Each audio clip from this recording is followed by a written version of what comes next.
So op my vooraand van die Koskarmenaatjie se eerste verjaarsdag het ek besluit om 'n voorbetragtingsbraai te hou. En die voorbetragtingsbraai se voorgereg het ek besluit van die voorgetragtingsbraai dat ek iets anders gaan doen. So ek het by my slagter het ek 'n beeshart gevind.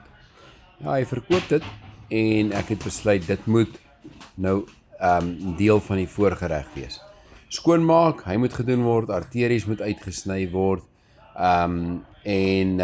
Dan moet ons nou maar kyk. Ek dink hierdie bees het bietjie hoë cholesterol gehad. As jy kyk na sy vette daar aan die ander kant, dis nogals 'n groot ding. So 'n hart moet gebutterfly word en ek het hom nou gebutterfly. So hy is nou oop. Meeste van die arteries is uit en ek haal die laaste tipe van harde goedjies. As jy hom voel, gaan jy sommer voel waar so is die goed wat jy nou nie moet deel maak van hierdie braai nie. Ek is maar 'n ou wat baie van die vet afsny, so hierdie harde vet wat rondom die hart sit. Ek het gesê ek vermoed hierdie bees het hoë cholesterol gehad. Ek weet nie of dit waar is nie, maar die meeste van die vet het ek maar afgesny want dit vat ook 'n rukkie om te braai. So jy wil, alhoewel dit geur gee, wil jy ook die vleis vinnig gaar hê hierso. Volgende, ons moet hom spice. So hy word nou voor die braai gespice. Dis nog so 3-4 ure voordat ek gaan braai. So grove sout, grove peper en daar's 'n klompie ander speserye, sommige gemengde speserye en chili vlokkies ook, gedroogde chili vlokkies ook daarso in. Druk dit so in, dit moet nou lekker ingaan in daardie vleis in.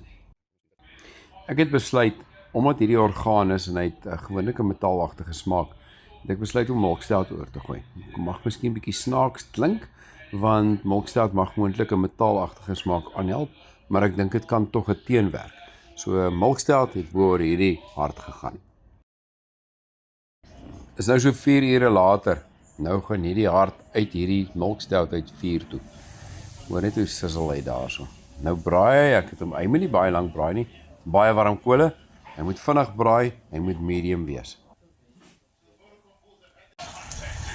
Ek het biltong speserye weer oorgegooi. Ek is baie lief daarvoor en dit werk baie lekker met beef. So kyk net hoe lekker braai hy. Die oomblik van waarheid breek aan.